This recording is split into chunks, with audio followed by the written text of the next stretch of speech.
오늘 저에게 주신 말씀은 사도행전 2장 37절에서 47절의 말씀입니다. 사도행전 2장 37절에서 47절의 말씀입니다. 저와 여러분들이 한 절씩 교독하시겠습니다. 그들이 이 말을 듣고 마음에 찔려 베드로와 다른 사도들에게 물어 이르되 형제들아 우리가 어찌할꼬 하거늘.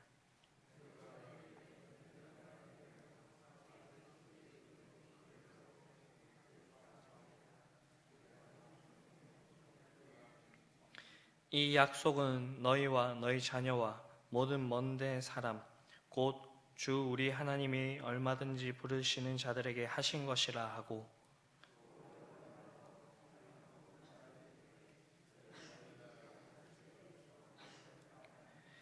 이 말을 받은 사람들은 세례를 받음에 이날의 신도의 수가 3,000이나 더하더라.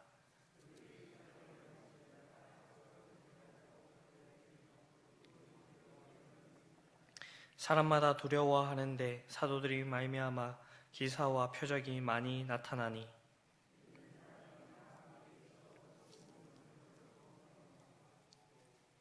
또 재산과 소유를 팔아 각 사람의 필요를 따라 나눠주며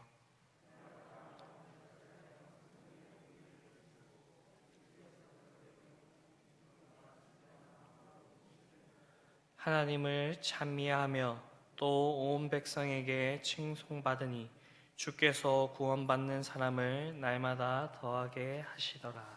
아멘.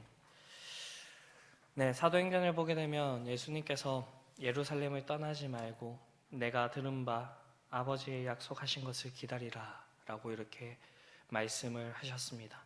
그 후에 제자들은 마가의 다락방에서 기도에 힘쓴 결과 열흘 후에 오순절 날에 급하고 강한 바람 같은 소리가 있고 저들 위에 불의 혀와 같이 갈라지는 것이 보이며 각 사람 위에 그것이 임하였다, 그렇게 얘기를 하고 있습니다.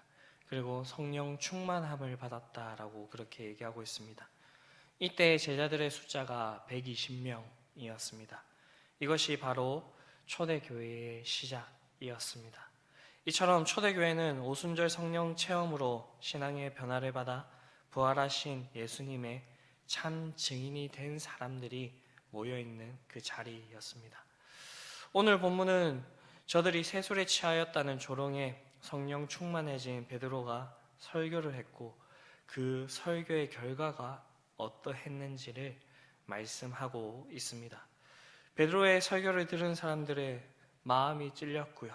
그리고 자신들이 어찌해야 될지 사도들에게 물어보았습니다. 이때 베드로는 너희가 회개하여 각각 예수 그리스도의 이름으로 세례를 받고 제사함을 받으라.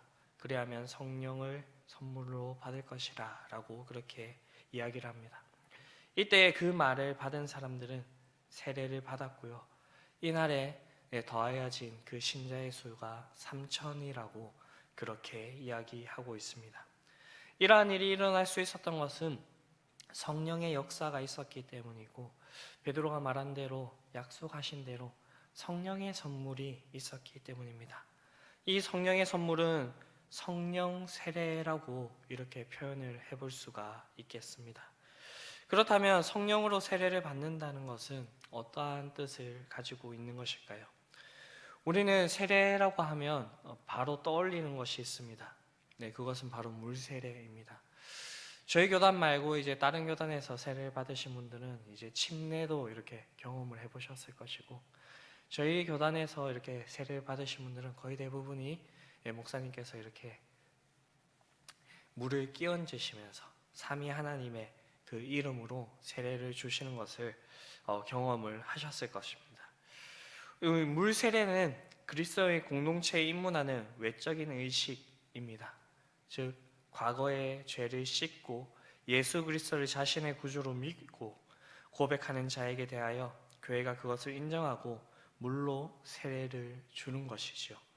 반면에 성령 세례는 예수 그리스도를 자신의 구주로 믿는 그 순간 그 사람 속에 성령 하나님께서 내주하시게 되는 것, 함께 하게 되시는 것을 얘기를 합니다.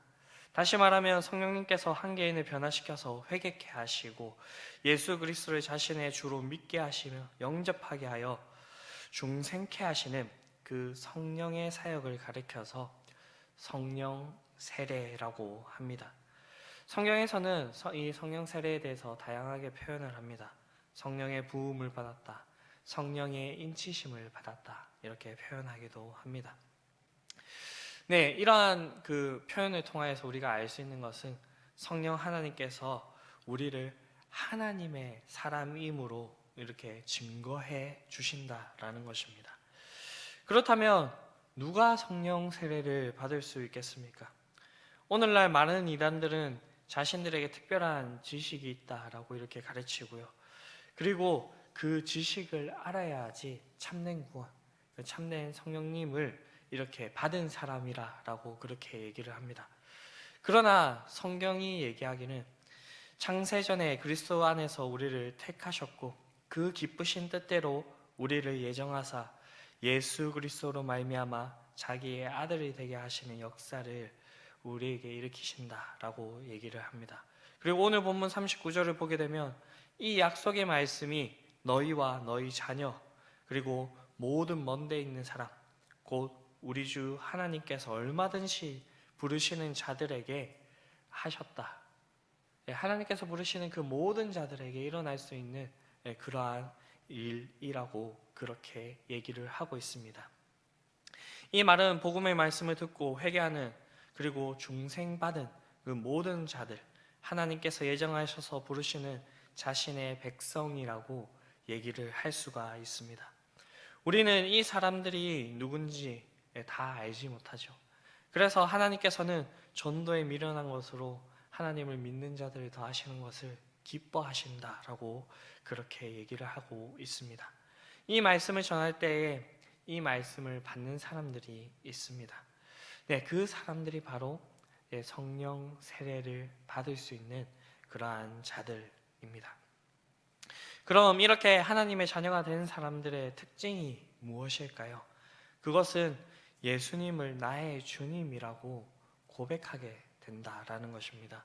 성경은 아무나 예수님을 주라고 시인할 수 없다라고 얘기를 합니다. 사도 바울은 고린도전서 12장 3절에서 그러므로 내가 너희에게 알게 하노니 하나님의 영으로 말하는 자는 누구든지 예수를 저주할 자라 하지 않고 또 성령으로 아니하고는 누구든지 예수를 주시라 할 수 없느니라 라고 그렇게 선언하고 있습니다. 따라서 이미 그리스도를 주로 고백하는 그리스도인들은 누구든지 성령 세례를 받은 사람이라고 할 수가 있습니다. 그런데 어떤 사람들은 우리는 이미 성령 세례를 받았음에도 불구하고 다시 이 새로운 성령을 받아야 된다라고 얘기를 합니다. 성령 세례, 이미 구원받은 사람들이 제2의 축복으로 다시 성령을 받아야 된다고 이렇게 얘기하는 것이죠. 네, 성도들 중에서 이런 얘기를 하는 사람들도 있는 반면에 정말 심각한 거는 예배 때나 부흥회와 같은 때에 강단에 서 있는 설교자도 그렇게 얘기하시는 분들이 있다라는 것입니다. 저희가 좋게 이렇게 해석을 하려고 해서 교회에 나와 있다 해서 모든 사람이 그리스도인이 아니고 성령 세례를 받은 사람이 아니기 때문에 그 사람들을 타겟으로 해서 그렇게 얘기하는 것일 수도 있다라고 얘기할 수 있지만 이런 주장은 결코 좋은 주장은 아닙니다. 이런 주장을 하는 사람들은 사도행전 오늘 본문을 놓고 그 얘기를 합니다. 왜냐하면 사도행전 그 앞선 본문을 놓고 얘기를 합니다. 예수님께서 승천하시고 그 후에 오순절날 성령이 강림하시는 그 사건을 보게 되고 이런 시간의 순서에 따라서 성령님께서 우리에게 임하시구나 그렇게 이 성경을 해석하기 때문입니다. 그런데 이 오순절 성령 강림 사건, 이 사도행전에 있는 사건은 아주 특수한 사건입니다. 그렇기 때문에 이것을 아주 보편적인 그러한 일로 보시면 안 됩니다. 그래서 예수님을 믿는 제자들이지만 예수님께서 승천하신 뒤에 오순절 성령 강림이 일어나게 되는 특별한 일이 있었던 것이고요. 이와는 달리 오늘날 우리는 예수님을 믿게 되는 그 순간에 우리는 성령을 받게 됩니다. 그렇기 때문에 우리는 새로운 성령을 받기 위해서 울부짖을 필요가 없습니다. 그러면 우리는 성령 안에서 성령을 받으라라고 하는 이것을 어떻게 해석을 해야 될까요? 이것은 성령 충만함을 받으라는 말로 이해하는 것이 좋겠습니다. 따라서 우리 그리스도인들은 새롭게 성령 세례를 받기 위해서가 아니라 성령 충만을 받기 위해서 우리가 힘써야 한다라는 것입니다. 우리가 이 성령 세례를 받고 성령 충만함을 받으려고 하는 이유는 무엇입니까? 그것은 이 성령 세례에 아주 크나큰 유익이 있기 때문입니다. 그것은 바로 우리 주 예수 그리스도께서 성취하신 모든 구속 사역의 효과를 우리가 성령 안에서 누리게 되기 때문입니다. 죄사함은 물론이고요, 영생과 천국에서 누리게 되는 그 복, 그것이 이 성령 세례와 함께 보장되기 때문입니다. 따라서 성령 세례를 받은 사람은 이 패역한 세대를 살아가는 동안에 결코 두려움이나 불안으로 급급해할 필요가 없습니다. 왜냐하면 이 성령 하나님께서 우리와 함께 하시면서 우리를 이 세상에서 보호하시고 인도하실 뿐만 아니라 천국 구원에 대한 그 소망을 아주 강하게 만들어 주셔서 우리가 이 세상 살아가는 동안에 하나님의 백성으로 온전하게 살아가게 하십니다. 그런데 우리가 이 세상을 살아가면서 그렇지 못한 것들을 경험할 때가 있습니다. 그렇기 때문에 성경이 계속적으로 얘기하고 있는 것이 바로 성령 충만입니다. 이 성령 충만이 있을 때 우리에게 어떠한 일들이 일어나게 되는 것입니까? 오늘 사도행전에서 이 위대한 일들을 행하고 있는 제자들을 보면 우리가 너무나도 잘 알 수가 있죠. 제자들이 처음부터 이러한 인물들이었습니까? 네, 그것이 아님을 우리는 알 수가 있습니다. 이들은 실패한 자들이었습니다. 단순히 실패한 자들이 아니고 자신이 그렇게 믿으면서 따라다녔던 예수님을 저주하고 배반했던 자들입니다. 그런데 약속하신 성령을 받고 성령 충만함이 있었을 때에 이들은 담대하게 복음을 전할 수가 있었고요, 그리스도인으로 당당하게 살아갈 수 있는 그런 모습을 보여주고요, 그리고 하나님께서 우리에게 주시는 그 능력을 보여주면서 살아갈 수 있는 자들이 되었습니다. 그렇기 때문에 우리 모두 성령 세례를 받기를 원합니다. 그래서 먼저 자기의 죄를 회개하고 그리스도를 온전히 고백하며 믿을 수 있게 되기를 바랍니다. 그리고 성령의 충만함을 풍성하게 누리기를 원합니다. 그리하여서 하나님께서 약속하시는 모든 신령한 복을 우리가 함께 누리게 되기를 간절히 바랍니다. 이런 성령의 역사로 생겨난 것이 바로 초대교회입니다. 그리고 오순절 성령 강림 사건과 성령 충만한 베드로의 설교의 결과가 바로 믿는 자를 더하여서 초대교회가 더욱더 왕성하게 되는 그러한 일이 일어나게 되는 것입니다. 이 초대교회에는 많은 교회들이 부러워할 만한 그런 모습이 있었습니다. 서로의 재산들을, 물건들을 이렇게 통용하고 또 재산과 소유를 팔아서 각 사람의 필요에 따라 나눠주고 날마다 마음을 같이하여서 성전에 모이기를 힘쓰고 집에서 떡을 떼며 기쁨과 순전한 마음으로 음식을 먹으니까 하나님을 이렇게 찬양하니까 또 온 백성들에게 칭송을 받고 믿는 자들이 날마다 더하여지는 그러한 아름다운 모습들이 있었습니다. 그래서 한때 한국 교회 안에서도 초대교회로 이렇게 돌아가자라고 이렇게 슬로건을 걸고 많은 움직임들이 있었습니다. 왜냐하면 이러한 모습이 마치 살아있는 교회와 같은 그런 모습을 보였고 움직이는 교회와 같은 그런 모습을 보였기 때문입니다. 오늘 본문에는 이런 초대교회와 같은 이 교회가 되기 위한 비결도 함께 담고 있는데, 먼저는 우리의 믿음에 있어서 우리가 살아있는 교회와 같이 되기 위해서 필요한 것이 바로 사도들의 가르침을 받는 것입니다. 이 말을 쉽게 얘기하면 말씀을 받는 것입니다. 우리가 이 말씀이 아주 중요하다는 것은 누구나도 너무나도 잘 알고 있는 내용입니다. 왜냐하면 우리의 믿음의 시작이 말씀으로부터 시작이 되기 때문입니다. 성경에 분명히 말하기를 우리의 믿음은 들음에서 나고 들음은 그리스도의 말씀으로 말미암았다고 그렇게 얘기를 합니다. 그런데 예수님의 비유에서도 우리가 알 수 있듯이 이 말씀이 모든 사람에게 동일하게 임하는 것이 아님을 볼 수가 있습니다. 우리에게 네 가지의 마음밭이 있다라고 그렇게 얘기를 하셨습니다. 네, 그리고 바라기는 우리의 마음밭이 옥토와 같이 되어서 하나님의 말씀을 잘 받을 수 있는 그러한 일들이 있게 되기를 간절히 바랍니다.